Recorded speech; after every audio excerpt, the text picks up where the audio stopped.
Hello there, and welcome back to our study of the Law of Moses.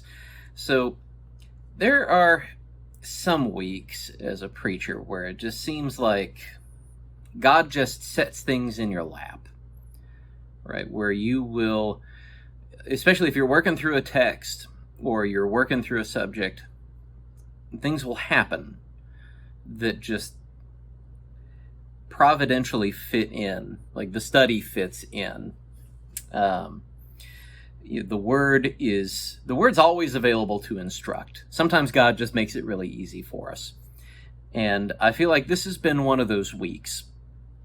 We're going to see that tonight, or I say tonight. We're going to see that this week in our Bible class. We're also going to see it in what we're going to talk about in the worship assembly. So a lot of things lining up. Last week, here in our Law of Moses class, we looked at what the law has to say about the use of the land, and we covered basically the whole thing. We talked about theft of the land, moving the boundary markers. We talked about liability for what you do, what happens to your neighbor's land. We talked about regulations concerning what you can do with your own land. And this week, we're going to start taking a similar approach with other sorts of property, what we might call movable property. Mainly things like livestock, but we'll also look at some other property as well. The law focuses a lot on livestock, but it basically covers everything. And we're going to take that same approach. We'll start with theft this week, and I feel like we've got a full enough study on that. That's what we're going to limit ourselves to this week.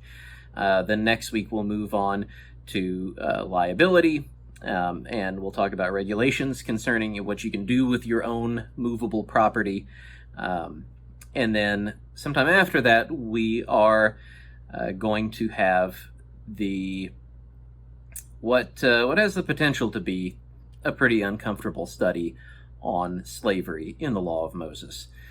But for now, we're going to start by looking at theft of property. And boy, if this isn't the week to talk about the theft of property. That's, what do I even say? And by the way, I'm going to have plenty to say about all of these different facets of what's been happening surrounding the death of, I should be more specific, surrounding the murder of George Floyd. Again, it'll be covered in the auditorium class. It'll also be covered in the bulletin article that will be published up on the website. There's a lot of different facets to this that the scriptures speak about, and we need to make sure that we have a full confession regarding all of these things. In other words, we need to understand what the biblical truth is on these things.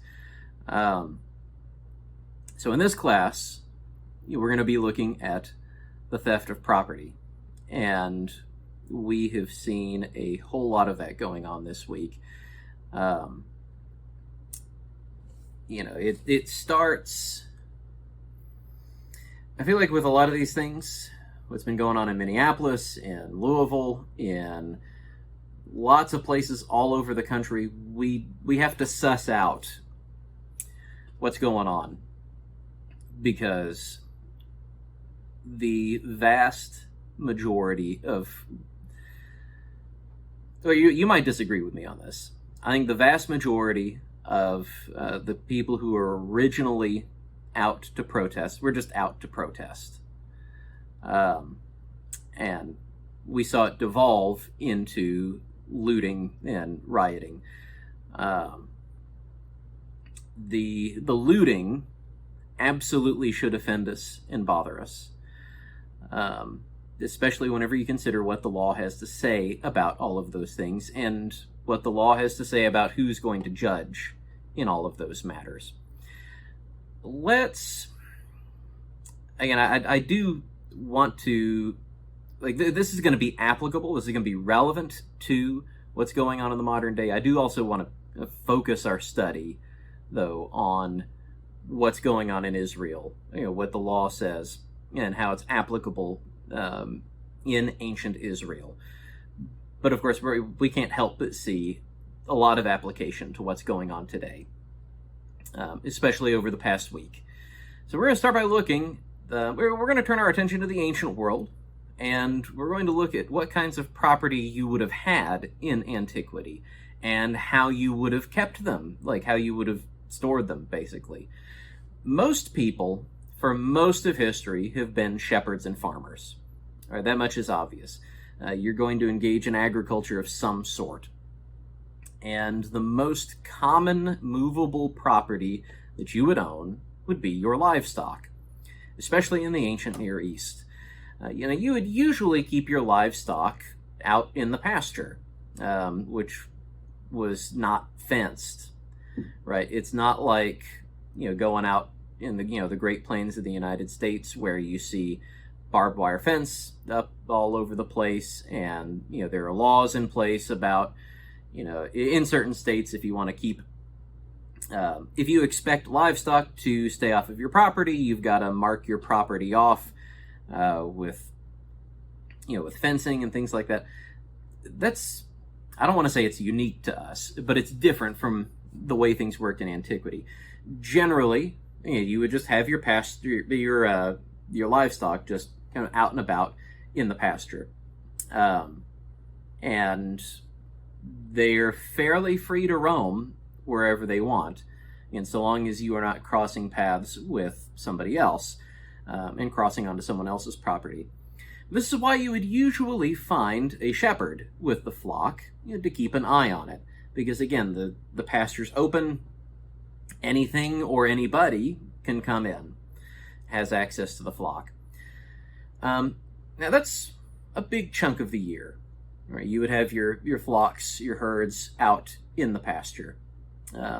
Plenty of grassy land for animals to eat in the ancient Near East, in most places.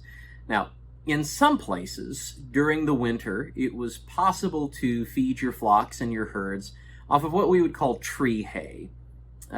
Basically where, the shepherds would take their flocks and their herds up into the mountains, and they would cut thin branches off of the short trees up there and feed those branches to their livestock. I may not know this, livestock are just fine eating those kinds of tree branches. We kind of have this image in our heads of, you got to feed your livestock off of hay, or they've got to go out and eat grass. They can eat a lot of stuff, and they are just fine on tree hay.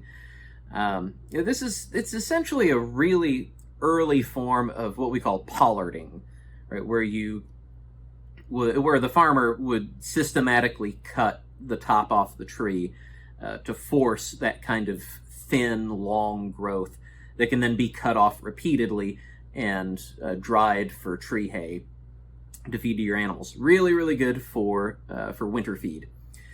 In some places in the ancient Near East, that was available. But in most places, though, during the winter, you would have to house your flock within your own actual house. It was common in the ancient Near East for the ground level of a house to essentially be a stable. And during the winter, it would just act as a stable. The family would live up, basically on a mezzanine or a loft above the animals.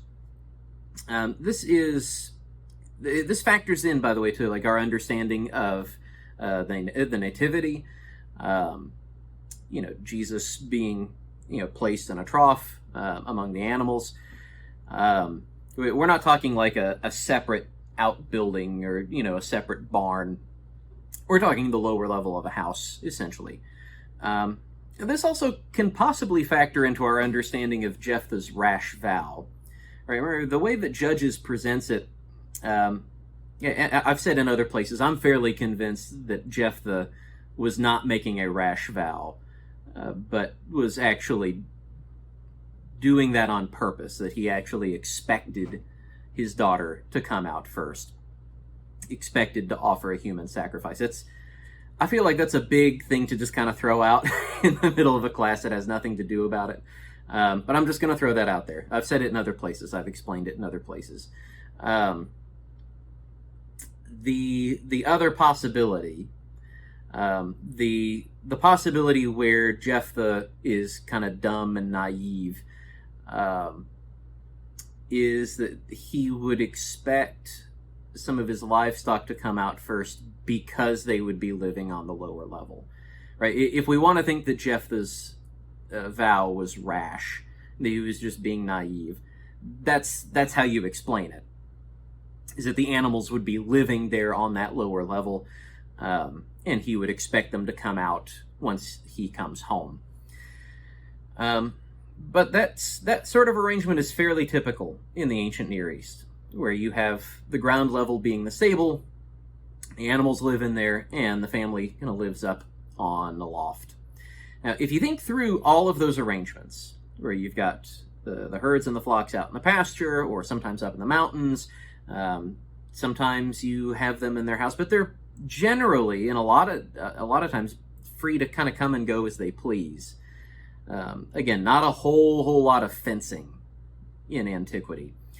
You can see that it really would not be too hard in the ancient Near East for some of those animals to wander off, to be hunted, to be stolen, which is why so much of the law focuses on these kinds of outcomes, as we will see during our study.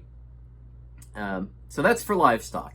Other inanimate goods would basically just be left lying around, right? Again, we're not talking about a society that has like doors and strong locks and bars and strong boxes and all those sorts of things that we would use to secure our valuables.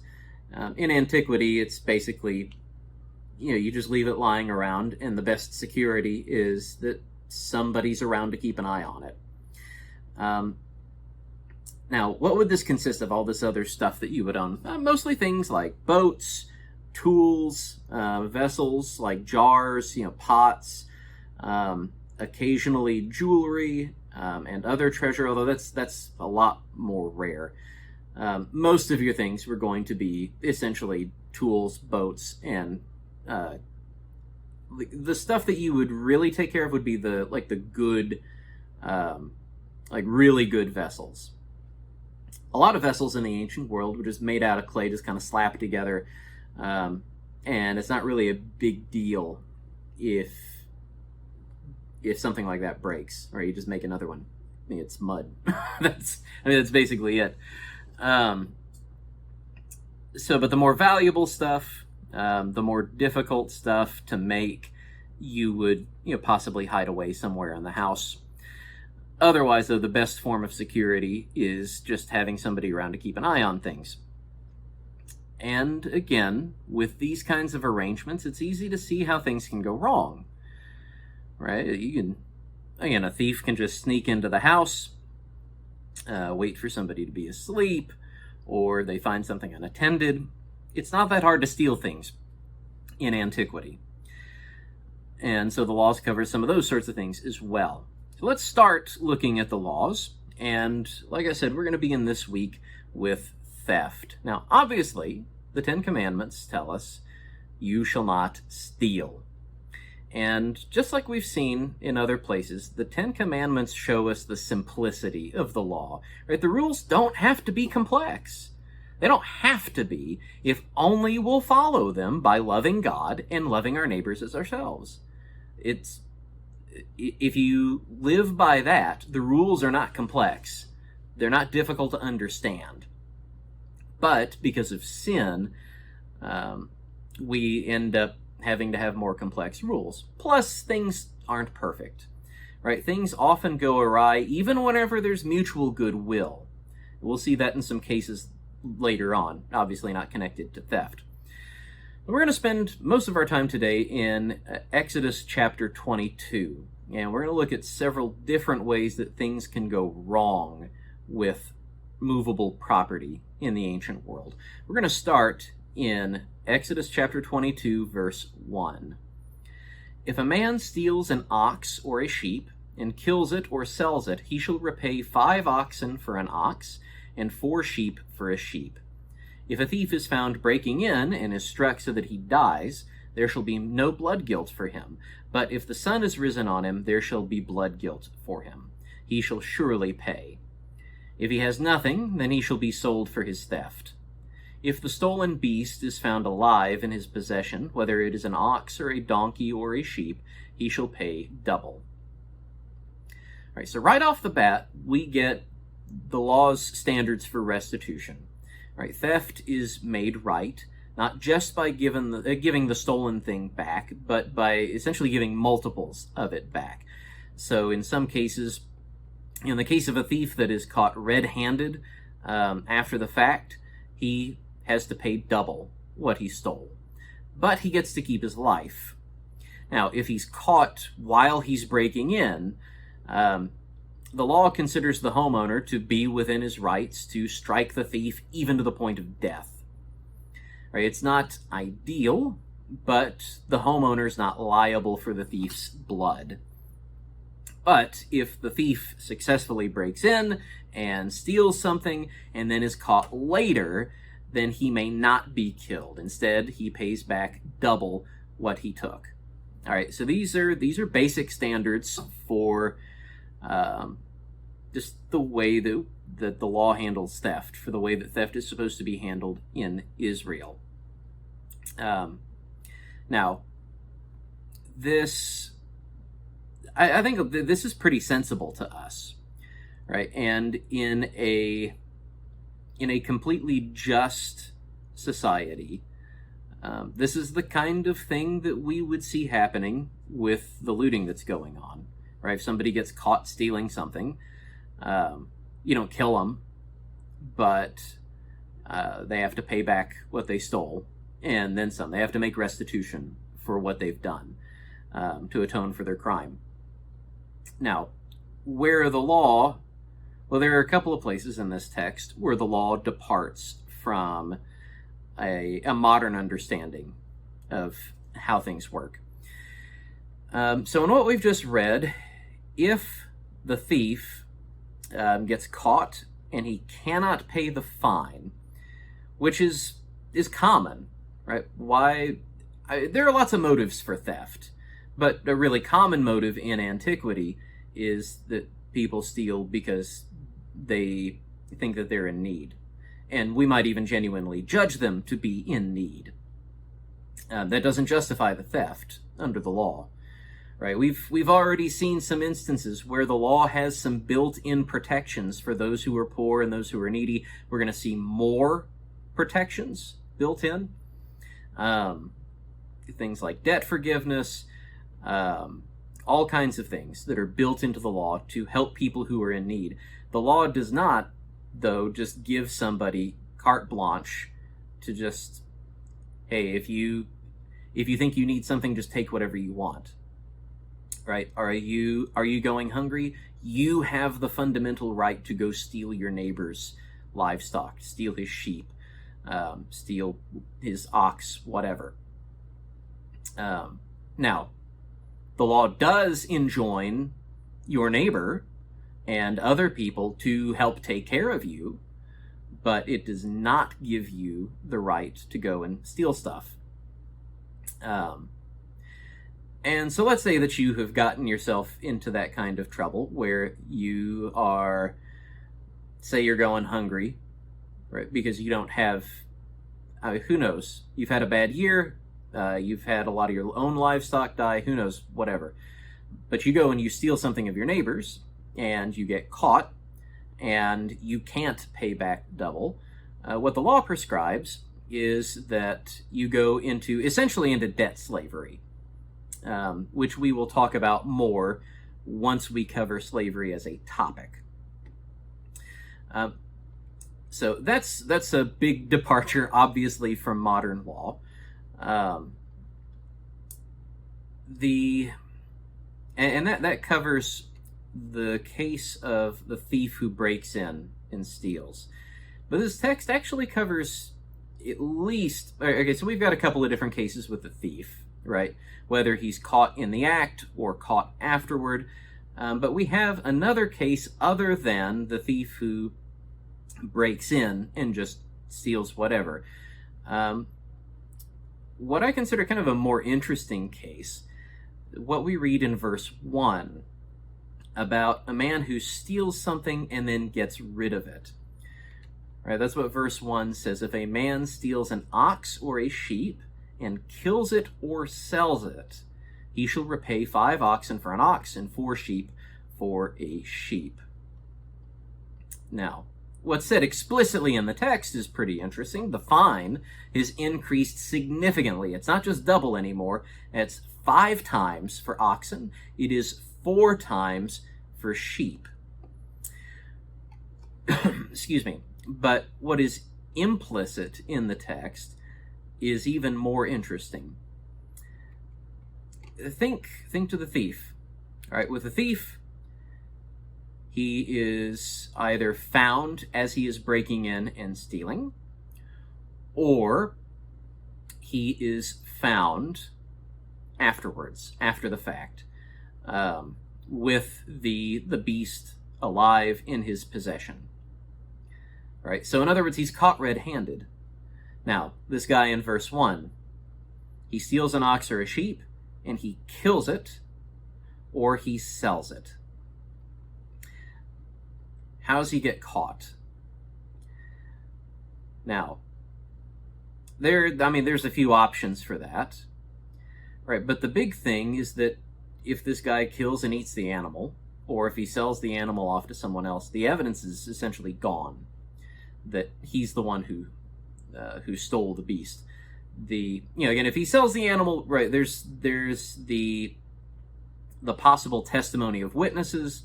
Right, the guy that bought the animal can come forward and say, yeah, I bought the animal from this guy. So like that evidence is there. But if the guy just kills and eats the animal, or if he sells the animal to a Midianite trader who's just passing through the area, or what, if he's able to perform the crime and get rid of the evidence, then how is the law enforced? We'll come to an answer as we continue to read on in Exodus chapter 22. Let's go to verse 7 now. If a man gives to his neighbor money or goods to keep safe, and it is stolen from the man's house, then if the thief is found, he shall pay double. If the thief is not found, the owner of the house shall come near to God to show whether or not he has put his hand to his neighbor's property.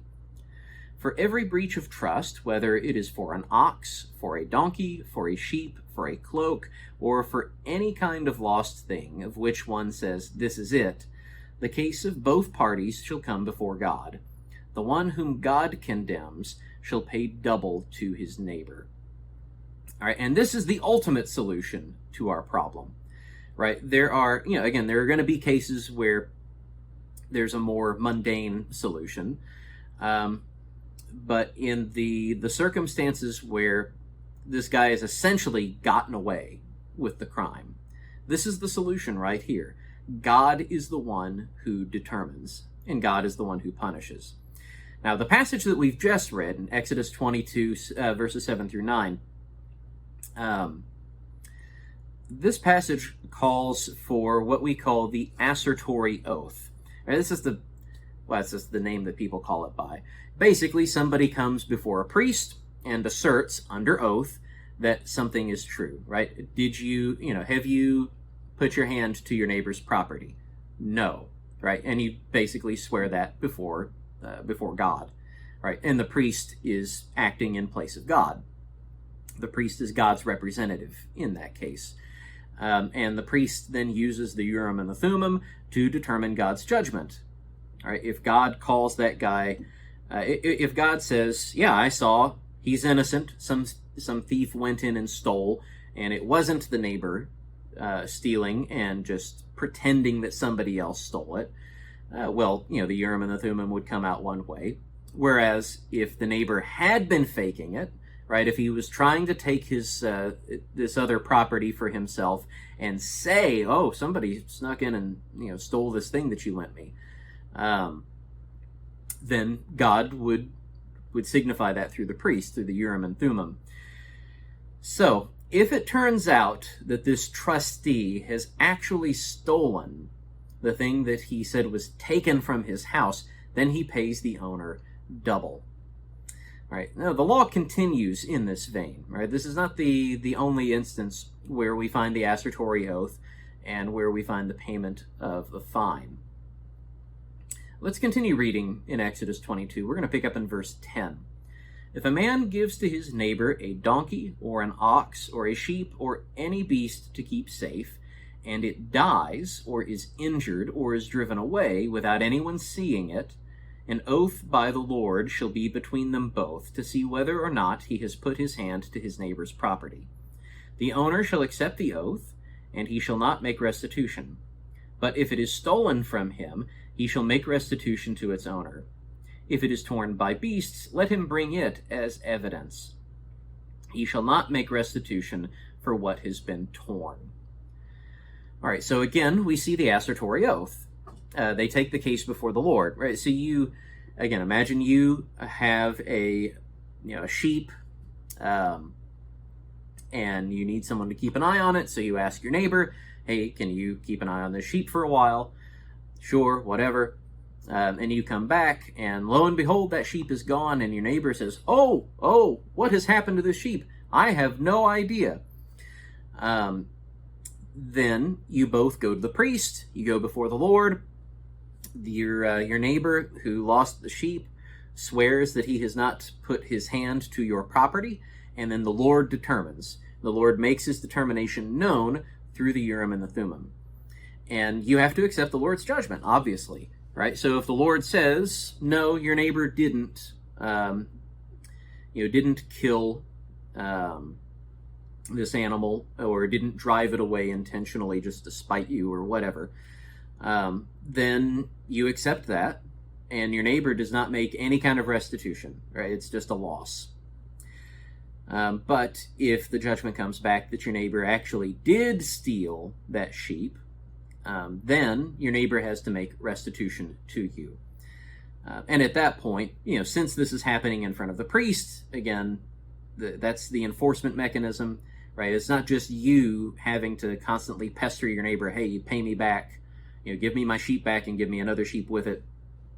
But the priest will also be involved in the enforcement of this. Now, the interesting thing here is that this statute includes a provision for cases of animal predation. So let's again say that, well, let's kind of turn the tables here. Let's say that your neighbor has lent you a sheep, or has placed a sheep into your care. For whatever reason, you have your neighbor's sheep. And at some point during the day, let's say that you have your neighbor's sheep out pasturing with your flock, and a wolf comes in and takes your neighbor's sheep. You don't have to pay restitution for that sheep if you produce the carcass as evidence. But that's the main thing. You have to produce evidence. Remember what David says to Saul whenever Saul tells him that he's too young to challenge Goliath. We'll turn to 1 Samuel chapter 17. We'll read verses 34 through 36. This is what David said to Saul. "Your servant used to keep sheep for his father, and when there came a lion or a bear and took a lamb from the flock, I went after him and struck him and delivered it out of his mouth. And if he rose against me, I caught him by his beard and struck him and killed him. Your servant has struck down both lions and bears, and this uncircumcised Philistine shall be like one of them, for he has defied the armies of the living God." So, if you're a shepherd in antiquity, and you're watching someone else's livestock, you have to go after predators, either to save the animal alive or to present evidence that you are not culpable for the death. You either have to do that or you're stuck paying restitution, which is just not really tenable for most people in the ancient world. Which is why David is so bold, right? We would think, why on earth would I chase after a lion or a bear and try to fight it for a sheep? And we wouldn't be alone in thinking that, by the way. But in antiquity, right, you're poor enough and the value of an animal is high enough that, ooh, you're really thinking about that one hard.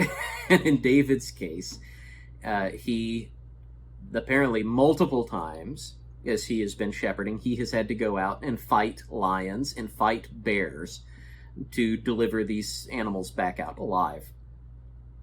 Or, I'm sure in some cases, dead as well. But that's the reason why he would be interested in doing that, so that, again, he can present evidence. If anything ultimately happens to this animal, he can prove he's not culpable for it. Let's turn our attention now. So we're, I think, drawing close to the end of our study here. I don't want this one to go super long. I want us to see how the Gospels approach these laws, and especially these last laws that we have looked at concerning the keeping of your neighbor's property, and what your responsibilities are if a predator comes in and takes something out of the flock. Because the Gospels see a description of the Messiah in these laws. And that shouldn't be a difficult connection for us to make, as we've just looked at David, father of the Messiah. We're going to see this quality in David, where he is going after these lions and these bears and getting these sheep back. That's a messianic quality. And Jesus says as much of himself in the first 18 verses of John chapter 10. That's where we will turn our attention next.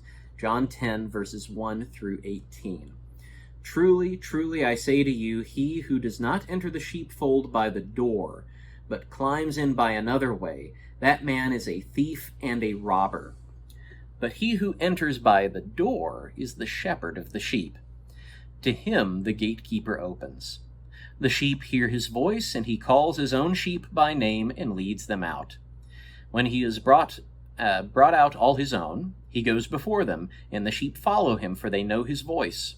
A stranger they will not follow, but they will flee from him, for they do not know the voice of strangers. This figure of speech Jesus used with them, but they did not understand what he was saying to them. So Jesus again said to them, Truly, truly, I say to you, I am the door of the sheep. All who came before me are thieves and robbers, but the sheep did not listen to them. I am the door. If anyone enters by me, he will be saved, and will go in and out and find pasture. The thief comes only to steal and kill and destroy. I came that they may have life and have it abundantly. I am the good shepherd. The good shepherd lays down his life for the sheep. He who is a hired hand and not a shepherd, who does not own the sheep, sees the wolf coming and leaves the sheep and flees. And the wolf snatches them and scatters them. He flees because he's a hired hand and cares nothing for the sheep. I am the good shepherd. I know my own, and my own know me, just as the Father knows me, and I know the Father. And I lay down my life for the sheep. And I have other sheep that are not of this fold. I must bring them also, and they will listen to my voice. So there will be one flock, one shepherd. For this reason the Father loves me, because I lay down my life that I may take it up again. No one takes it from me, but I lay it down of my own accord. I have authority to lay it down, and I have authority to take it up again. This charge I have received from my Father. So Jesus kind of runs the whole gamut there. All right, he starts by talking about thieves who come in and steal, versus those who come in legitimately. And he talks about this relationship that sheep will have with the proper shepherd versus the lack of relationship that they have with a thief who's just come in to steal and to destroy.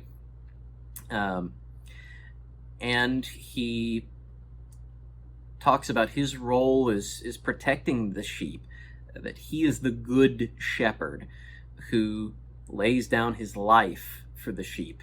He's not like a hired hand. Now, remember, the law tends to regulate things where they go wrong.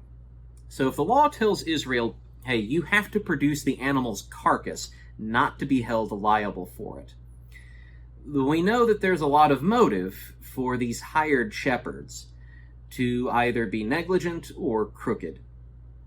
All right, and remember, in the law, we've kind of been presenting it, well, we've been using the term neighbor. That's the term that our English translations use. That doesn't necessarily just mean, right, the guy who lives next door. Like, hey, buddy, can you take care of this sheep for me? You know, I need to run into town or whatever. Remember, the law takes a pretty expansive understanding of the word neighbor.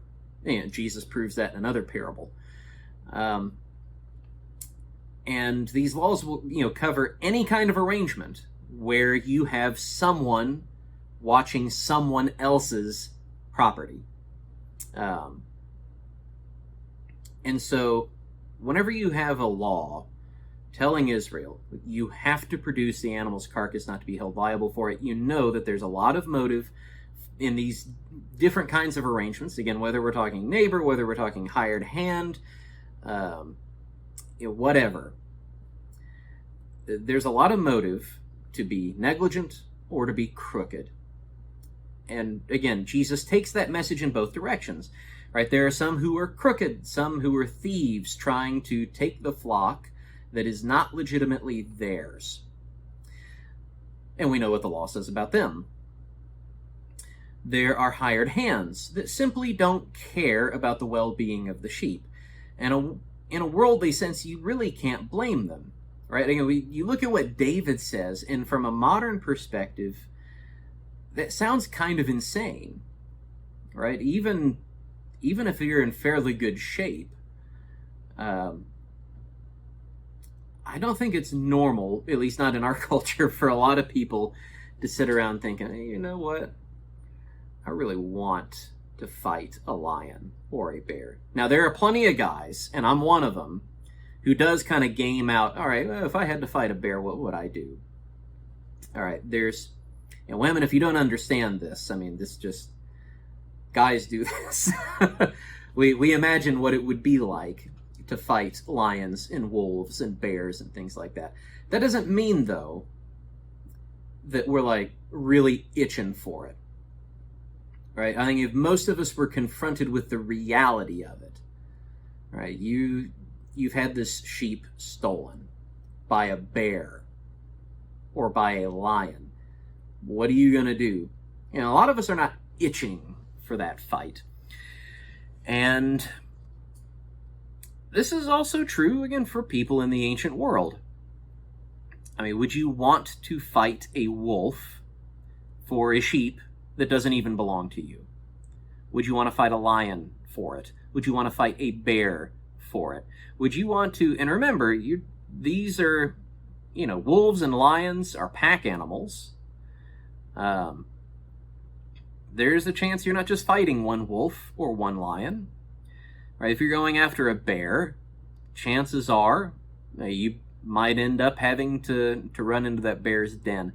Who knows? The circumstances are completely all over the place. None of them look good. None of them are appealing. None of them are attractive. At a certain point, you just say, you know what? Forget about that sheep. I would rather pay the double or the quadruple. However the elders interpret my case. I'd rather do that. I'd rather go into slavery than go fight that pride of lions, or go into that bear's den, or mess with that pack of wolves. Because if I do that, I'm toast. Jesus says he never does that with any of us at any point. He's not the thief who comes in and steals. He is the legitimate shepherd of the flock. It is we're his. And he never runs off. Instead, he's like David. He lays down his life for the sheep. Now, we know at the end of John's Gospel, Jesus gives Peter the exact same mandate.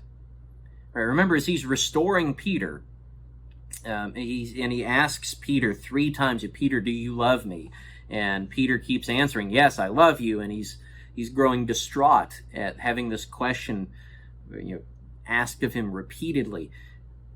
Jesus follows up every one of those encounters with, feed my sheep, tend my lambs, take care of my sheep.